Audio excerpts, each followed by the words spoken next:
નમસ્કાર, આપનું હાર્દિક સ્વાગત છે એજ્યુકેશન ગુજરાત ચેનલમાં. આજે આપણે ધોરણ છઠ્ઠાના વિજ્ઞાન વિષય 9મો પાઠ વિદ્યુત તથા પરિપથ આ પાઠનો સ્વાધ્યાય પદ્ધતિનું સંપૂર્ણ સોલ્યુશન વિડીયો માધ્યમ શીખવાનું છે. ચેનલ પર નવા હોય સબસ્ક્રાઈબ કરો, વિડીયોમાં લાઈક. પ્રશ્ન છઠ્ઠો, નીચેના પ્રશ્નના 1-2 વાક્યમાં ઉત્તર આપો. પહેલું, ટોર્ચમાં વીજળી ક્યાંથી મળે છે? તો જવાબ છે ટોર્ચમાં રાખેલ વિદ્યુત કોષોમાંના રાસાયણિક પદાર્થોની રાસાયણિક ઉર્જાનું વિદ્યુત ઉર્જામાં રૂપાંતર થાય છે, જેથી ટોર્ચને વીજળી મળે છે.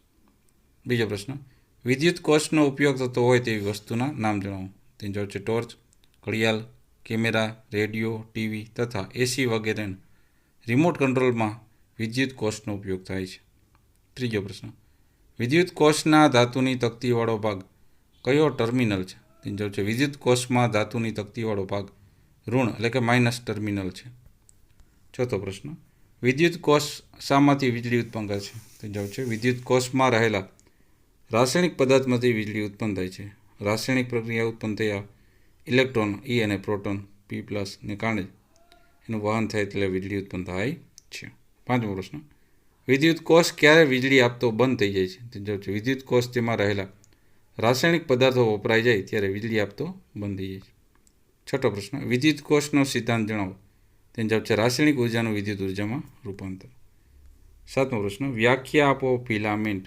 તેનો જવાબ છે પ્રકાશ ઉત્પન્ન કરતા બલ્બના બે મોટા તાર વચ્ચે રહેલા પાતળા તારને જ ફિલામેન્ટ કહે છે.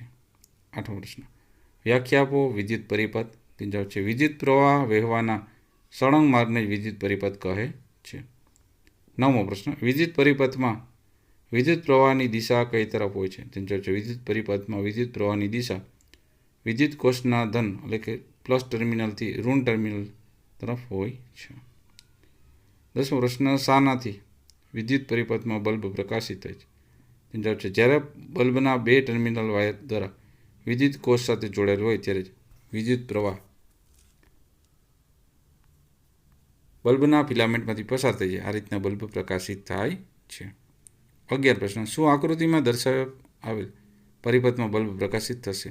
તેનો જવાબ છે ના, કારણ કે વિદ્યુત કોષમાં તો બંને છેડા યોગ્ય જોડાણ કરેલ છે, પરંતુ વિદ્યુત બલ્બમાં બંને ધ્રુવમાં અલગ અલગ જોડાણ કરવાને બદલે એક જ ધ્રુવ પર બંને જોડાણ કરેલ હોવાથી બલ્બ પ્રકાશિત થશે નહીં.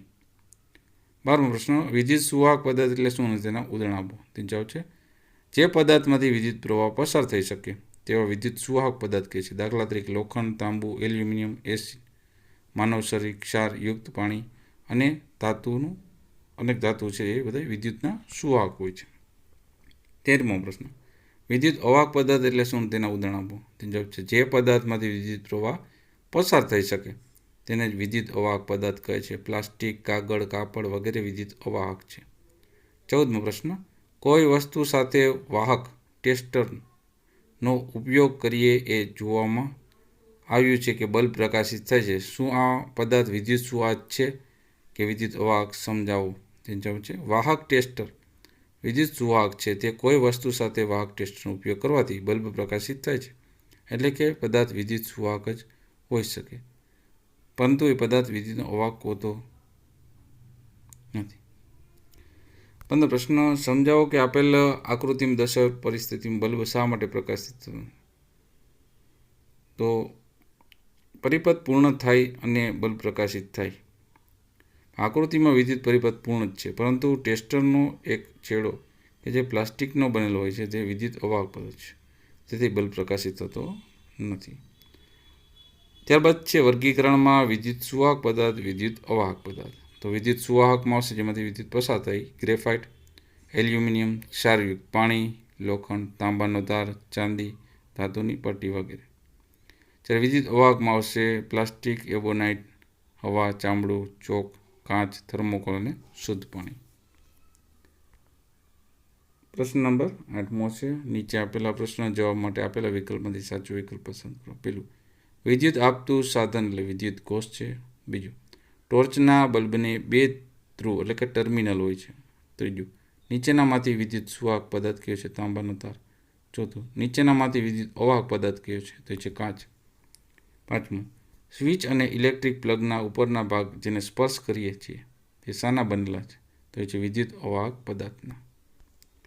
9મો પ્રશ્ન, યોગ્ય શબ્દ વડે ખાલી જગ્યા પૂરો. પહેલું, વિદ્યુત કોષમાં ખાલી જગ્યા ધ્રુવ હોય છે તો 2. બીજું, વિદ્યુત પરિપથમાં પૂર્ણ હોય ત્યારે જ વિદ્યુત પ્રવાહ વહે છે. ત્રીજું, વિદ્યુત પરિપથમાં જોડેલ બલ્બ ત્યારે જ પ્રકાશિત થાય છે જ્યારે પરિપથમાં વિદ્યુત પ્રવાહ પસાર થાય છે. ચોથું, વિદ્યુત બલ્બનો ફિલામેન્ટ તૂટી ગયેલ હોય તો ઉડી ગયેલો બલ્બ કહેવાય છે. પાંચમું, વીજ પરિપથ તોડવા માટે વપરાતા સાધનને સ્વિચ કહેવાય છે. છઠ્ઠું, વિદ્યુત પરિપથમાં સ્વિચ ઓફ હોય ત્યારે વિદ્યુત પરિપથ અપૂર્ણ ગણાય છે. સાતમું, સ્વિચ, ઇલેક્ટ્રિક પ્લગ અને સોકેટ વિદ્યુત સુવાહક પદાર્થો બનેલા હોય છે. 10મો પ્રશ્ન, વિધાનો ખરા હોય તો ખરા અને ખોટા હોય તો ખોટા નિશાની કરો. પહેલું, વીજળી આપણે વીજ મથકમાંથી પ્રાપ્ત થાય છે. વિધાન સાચું છે. બીજું, વિદ્યુત કોષની ધાતુની ખેપ એની ધન ધ્રુવ કહેવાય છે. વિધાન સાચું છે. ત્રીજું, બલ્બના બંને ટર્મિનલ એકબીજાને અડકે તે રીતે રાખવામાં આવે છે. વિધાન ખોટું છે. ચોથું, વિદ્યુત બલ્બનો ફિલામેન્ટ તૂટી ગયેલો હોય તો પણ બલ્બ પ્રકાશિત થાય. વિધાન ખોટું છે. પાંચમું, વિદ્યુત પરિપથનો સ્વિચ ઓન હોય ત્યારે વિદ્યુત પરિપથ ખુલ્લો ગણાય છે. વિધાન ખોટું છે. છઠ્ઠું, વિદ્યુત અવાહકો વિદ્યુત પસાર ન કરી શકતા હોવાથી તે ઉપયોગી નથી. વિધાન ખોટું છે. સાતમું, વિદ્યુત પ્રવાહ ધાતુમાંથી પસાર થઈ શકે. વિધાન સાચું છે. આઠમું, વિદ્યુત પરિપથ બનાવવા માટે ધાતુના તારને બદલે શણની દોરી વાપરી શકાય છે. વિધાન ખોટું છે. નવમું, વિદ્યુત પ્રવાહ થર્મોકોલની શીટમાંથી પસાર થાય. વિધાન ખોટું છે. 10મું, આપણું શરીર વિદ્યુતનું સુવાહક છે. વિધાન સાચું છે. તો આ આપણા પાઠના સ્વાધ્યાય સંપૂર્ણ સોલ્યુશન. જોતા રહો એજ્યુકેશન ગુજરાતી ચેનલ શીખતા રહો. Thank you. આભાર.